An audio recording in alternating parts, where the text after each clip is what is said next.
Hello, I'm Will Johnson with Pathbinder Publishing, and today I'm here speaking with Bill Wynne, author of Understanding and Combating Racism: My Path from Oblivious American to Evolving Activist.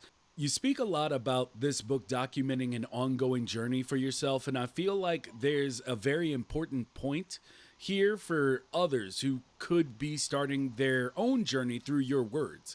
How does one find the honesty and courage to turn a mirror on themselves and evaluate the uglier sides of, I guess, social programming? Well, uh, you've hit a key point in terms of the memoir. The ongoing journey for me it's a very important touch point concept, in my life. Um, the Let me give you a little background, and it's a little bit in the book, and it could be a book of itself. I walked the what's called the Camino de Santiago in Spain about 20 years ago.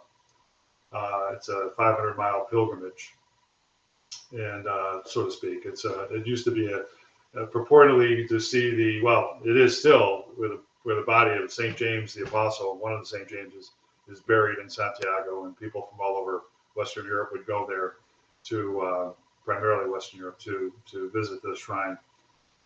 In any event, I walked it, and at the closing mass, the priest, or it could have been a bishop at the time, he was speaking in Spanish, said, you think you pilgrims have just, concluded your journey.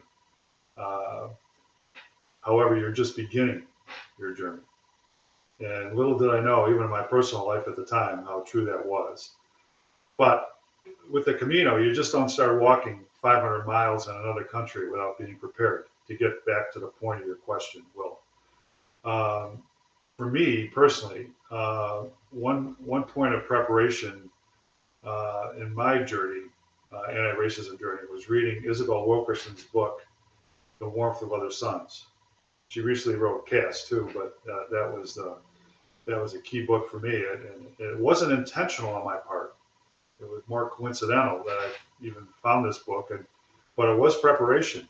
Uh, but it provided a circumstance that I offer anyone listening to this. If you're frozen on how to begin, read her book. So I'm providing you an awareness shortcut on your own journey, where you can put the mirror in front of your face.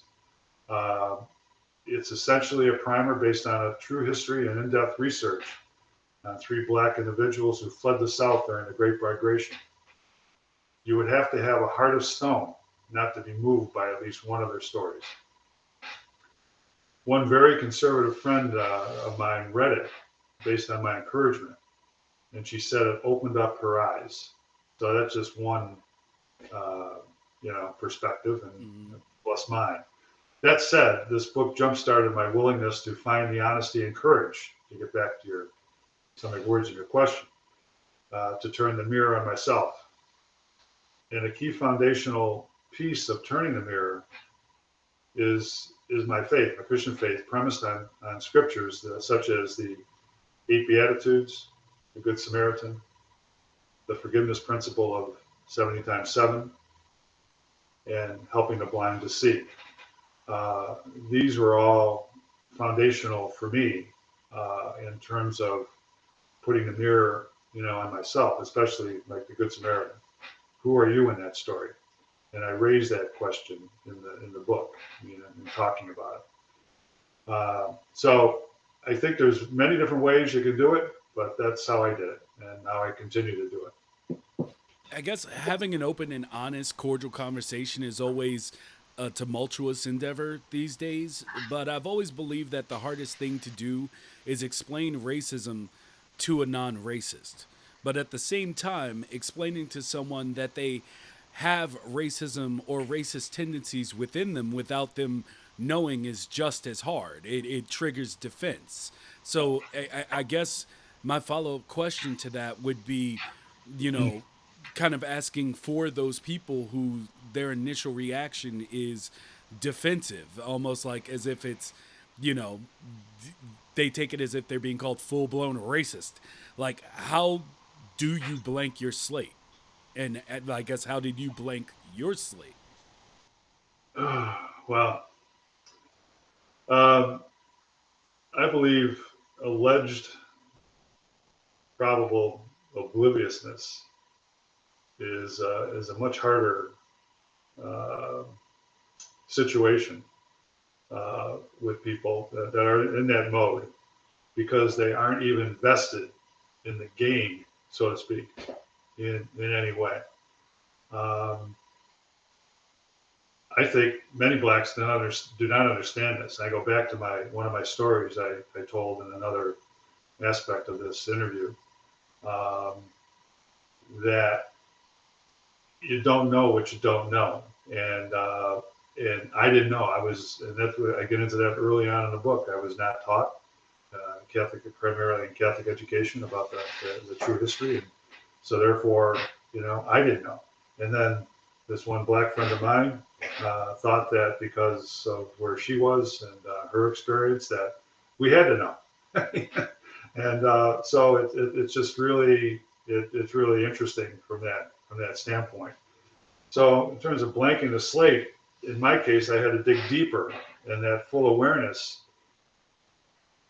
did not fully germinate until I actually started writing the book, as I mentioned earlier, and had to confront, my white fragility head on if I wanted to be honest in my writing.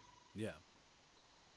So, I mean, these are all things like, I mean, do you need that prod, or, and is it just taking a concept like writing a book to move you to that, to blank your slate?